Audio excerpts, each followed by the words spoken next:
back to Aging Well, a monthly production of Somerville-Cambridge Elder Services. I'm your host, Nathan Lamb. Our topic today is Medicare and Medicare open enrollment. And I have a couple of guests in the studio who are experts on this topic, Corrine Lofchie and Colleen Morrissey, both of our Aging Information Center. And the first segment, we talked a little bit about Medicare open enrollment and the basic details.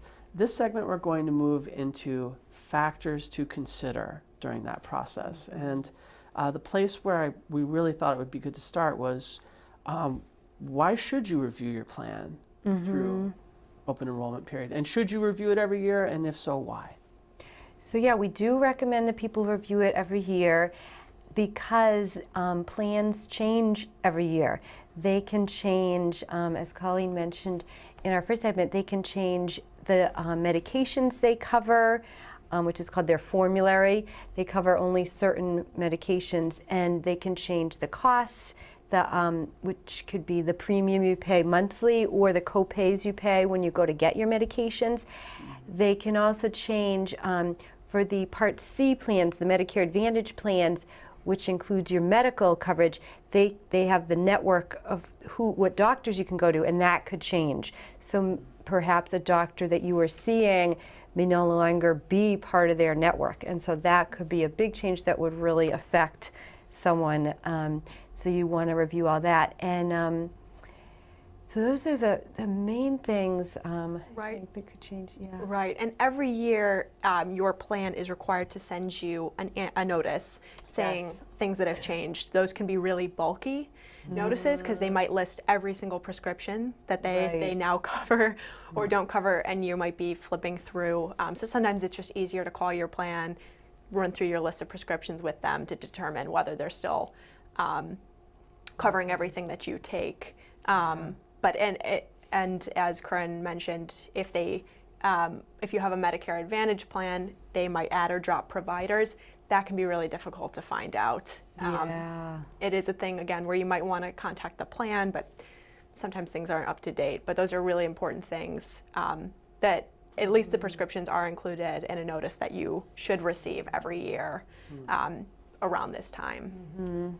But still good to check. And good to get a second opinion through the Aging Information Center? It could be. So if you're fairly internet savvy and want to give it a go, on the Medicare website, medicare.gov, they have a search tool on there, Find Health and Drug Plans, which I think we have a visual of, and you click there and then you can enter in your information, and including the medications you take as well as the pharmacy you use.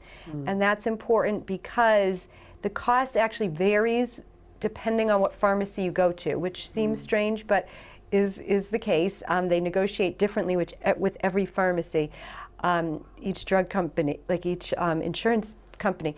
So, so you have to put in the pharmacy and your medications and where you live and all that, and then it will give you a list of all the different options and how much they each cost, their premium and the co-pays for each of the medications, and it will compare, like going to you can compare different pharmacies if you want to like compare a couple of pharmacies to see differences. You can, it'll also compare mail order if that's something you're open to. Sometimes you can save a good amount of money doing the mail order.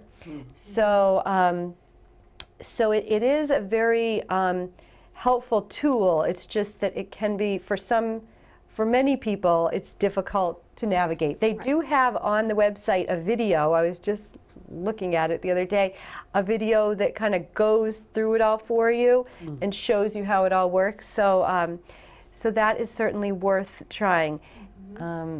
Yeah, it's a complex tool, but it's very comprehensive. Yes. And something that we do, when we actually use that tool ourselves when we help people as Shine counselors, you know, especially during Medicare open enrollment. And what it allows you to do is look at all of the factors. So we're constantly telling people, don't pick a plan simply based on a premium. Just because it has a low premium, I think the lowest this year was something like $22 a month or something like that. You want to make sure that you're also looking at the deductible, so how much you're going to have to pay out of pocket before the plan will jump in and cover. And there are plans that have a $0 deductible, but there are some that are quite higher. You want to look at what the copay for a particular drug is, and drugs are tiered based on, a lower tier is a generic up to an expensive brand name drug. So they might pay a copay of a drug, or they might pay a percentage, a co-insurance. So those are all factors, as well as what Corrine mentioned, the formulary and the pharmacy. Those factors all go into, at the end of the year, how much will you have paid out of pocket for a particular plan, and that's what that tool allows you to see. So, I'm sorry. No. So those are all factors to consider when you're looking at the Part D? There's one more thing I just remembered as well, which is the rating. So they also, Medicare does a thing where they take into account people's experiences with each of the plans, so that, like, customer service, which is a really important factor, like whether if you call you get help that you need. So for a lot of people, that's another huge factor. So on this tool we've been discussing, it will show you the star ratings. It's up to 5 stars for each of the plans, and it shows you that, and it'll show you the breakdown of all the things they consider when they look at the star ratings.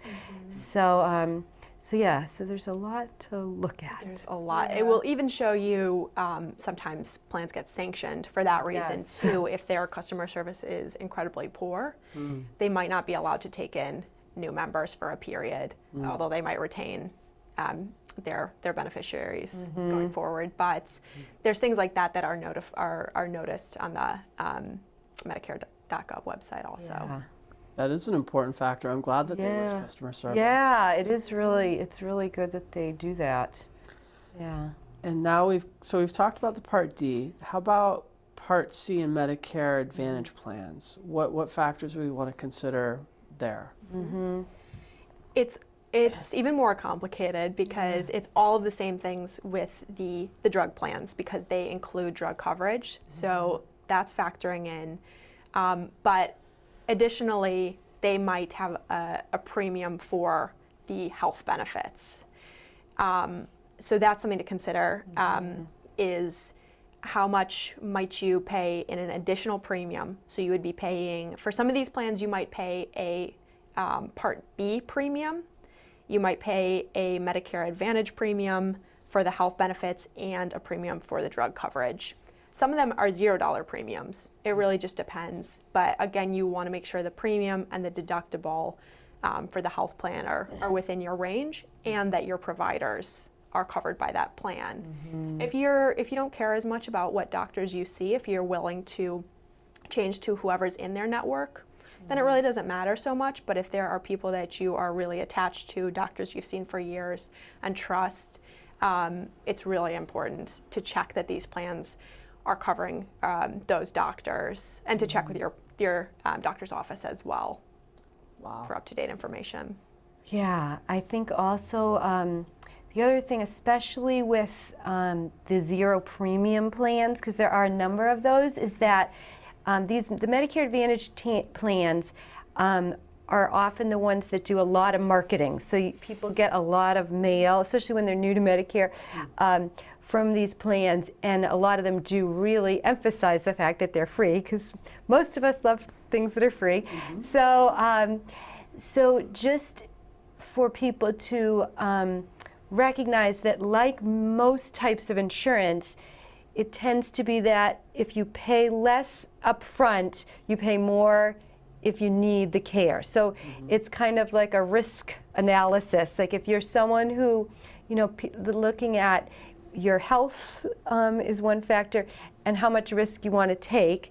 So if you are someone who is fairly healthy and likes to take risk, you may choose one of these the free plans, and then, but you have to know that if you do need a lot of care, medical care, you're going to pay a lot more out of pocket when you go to get that care. And so that's kind of how they're set up. And so the ones that cost more monthly tend to then, you tend to pay less when you need care. But it is complicated because there's so many different things in terms of, looking at when you go to the primary care physician versus like getting eyeglasses, and there's all these factors. So that's why it's a lot to think about, and looking at all the whole, like they have summary of benefits that all the plans have, and looking through that, and a lot of times it is like what's important to you. Everyone has different things. Like for some people, it's like they really want to be able to get or eyeglasses, or to looking at, but trying to look at the whole picture as best as what you're able. Yeah. Right. It's not one size fits all at all when it comes to Medicare coverage. It's not like when you were working and had insurance through your employer. Yeah. The name means nothing. Just because you had a particular insurance carrier before really just doesn't apply to Medicare because it's so individual. Yeah. I mean, there's just so many factors to consider. What level of risk you want to take, what drugs you take, if you're going to travel, if you need hearing. There's all kinds of different considerations where, sometimes it is really helpful to meet with a Shine counselor like us, or to call 1-800-MEDICARE, just so you can express all of the different things that, that your situation entails, so that someone can help you put all those pieces together and find the right plan. I feel like I should start planning now. Yes, you should. It's never too early. No. Well, that's all for this segment. We will be back in a moment with our final segment of Aging Well.